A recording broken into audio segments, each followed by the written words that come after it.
hopes to meet with Cowboys wide receiver Dez Bryant before the end of next week because we need to talk. Here's what head coach Jason Garrett had to say when asked about Dez's status on Tuesday. Dez has been an outstanding player for us for a long time, a big-time player. And, we're not in a situation right now where we're around our players. The off-season program will start in the middle of April. We anticipate Dez and everybody else being there and getting going. And, any speculation about his contract or anything like that really doesn't apply to the football part of Dez Bryant. He's been a great player. We anticipate having great competition at the receiver position and Dez being a part of it. Back with Diana Rossini and Matt Hasselbeck. And Diana, I'll start with you. Sometimes you just need to clear the air. What do you hear about a potential conversation? There's no secret on two things. One, that Dez Bryant wants to be a Dallas Cowboy. He does not want to get up and leave there. He feels that he is part of that organization. And Jerry Jones feels the same way about him. But the other worst-kept secret is that his production has gone down. That being said, they're going to need to come to an agreement when it comes to money. I'm told that Dez is well aware that this meeting is about money. This isn't about him potentially getting cut or waived before or after the draft. This is for them to come to the middle here and figure out if they can work out a deal. The middle likely means a pay cut, Matthew. Should he take one? Well, he doesn't want to, but I think he's going to have to. And it's unfortunate, and as players, that never feels good. I think that, the fact that Jerry Jones says, hey, we need to talk, have the DTR, as they say, the determine the relationship talk. Let's see what you mean to our team. And I agree with Diane. It's a good point. Like, he's a valuable member of their team and has been. He doesn't want to go, and Jerry Jones doesn't want to lose him. And so for that reason, I think they could probably come together and find a way with incentives to maybe say, okay, you can prove us wrong. Like, right. You have it, your production. Here's what you can do. Your production hasn't been there. Prove us wrong, and you can get your money back, and maybe even more so. But the contract as it is, with the kind of style of offense that they're running right now, something's got to change. Something's got to give. It does seem that way. Our next headline coming from the Boston Herald, reading Patriots Notebook. Robert Kraft realizes the team needs to draft Tom Brady quarterback insurance. And I said this about Eli Manning. It's certainly true for Tom Brady, who'll soon be 41. He's amazing, but he cannot do it forever, Diana. What do you hear about New England? He certainly can't. And when I spoke to people in New England about what the plans are, it was a pretty quick response of, yeah, of course, we're going to be looking to draft a quarterback here. The question, though, is going to be, is there going to be one left that's going to work in their system? Is it going to be one that they think is good enough to be the backup role for Tom Brady? And that's going to be their challenge. But in terms of the homework, they're doing plenty of it right now to see what options that they have. How high should they go for a quarterback? Listen, I don't know, but if I'm a college quarterback right now, I am hoping and praying that I go to the New England Patriots. I was a 6th-round pick. I was picked 187. I got drafted to the Green Bay Packers. They were coming off of their 2nd consecutive Super Bowl. Brett Favre had just won his 3rd consecutive MVP. It was the perfect place for me to go. Oh, by the way, the backup quarterbacks were Doug Peterson, ended up being Rick Meyer that year. It was like the Harvard Business School of being a young quarterback for me. I ended up playing 18 years. Unlikely that year. I was on the practice squad that first year. So if I'm a young quarterback, I know Tim's really high on Mason Rudolph from Oklahoma State. If I'm a young quarterback that maybe isn't in the top mix that everyone's talking about,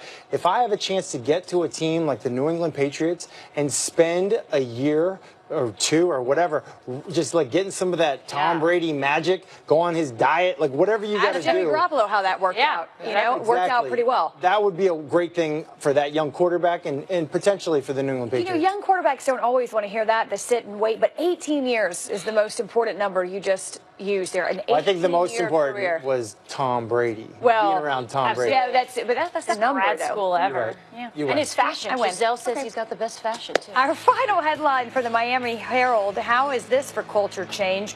Gase says Dolphins alpha dogs won't accept nonsense. We'll take a look at the players that have parted ways with the Miami Dolphins this offseason. They tagged and traded wideout Jarvis Landry to Cleveland, then a whole bunch of cuts, including these guys, Julius Thomas and Ndamukong Suh, Lawrence Timmons, Mike Pouncey, who asked for his release.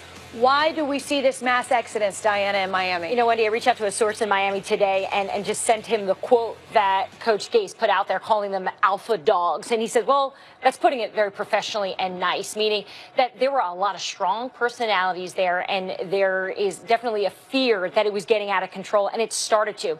In fact, when Ndamukong Suh was interviewing at all these different organizations during his free agency tour that he took, a lot of the questions that he was getting was, what happened in Miami? And some of those organizations shared with me that he said it was a mess, that it was a mess down there and there needed to be change. He's now no longer part of them, but it seems like they're taking steps to fixing the culture there. They are taking steps to fix the culture there. The only problem is we've seen this before. You know, we've seen this in Miami a few times. Is it going to work this time? It's tough in Miami. A lot of distractions in Miami. People want to go there for a reason, but it's not a place where it's easy just to focus on football. Especially you got young players, a lot of money, and then even some veteran players. There's just distractions. But you go back to Adam Gase. Adam Gase, if you were going to look at his coaching resume, where did he have that alpha dog, that leadership in the locker room? For me, I look at the Denver Broncos. When he was with the Denver Broncos, and the first guy I think of is Peyton Manning, but it doesn't have to be the quarterback. You have guys in the locker room that are in lockstep with the message of the head coach. And I think that's what he's looking for. He's looking for, how many guys can I get to pull the rest of the team with us in that same direction that I'm speaking as the head coach? You have to have more on your team than not, or more willing to hear your message than not for it to work, I would think. And leadership. Yeah. And usually leadership comes from being excellent at your job, and then being a hard worker, and then again, being someone who's able to, it's not your own message, it's kind of the message from the head coach, and you take it to the team. It's DTR down in Miami as well, too. Determined. I love that. I'm using that. I'm Usually applying not a that. good thing when you're having that talk. No, not always. Breaking news this afternoon on NFL Live, according to our Adam Schefter. The Browns have traded quarterback Cody Kessler to the Jaguars for a conditional late-round 2019 draft pick, per a source. So the wheeling and dealing prior to the draft, which is 29 days away, continues in this the latest trade we've seen. Yeah, and they also traded Deshaun Kaiser to Green Bay. And essentially what I said earlier in the show, new GM equals new players.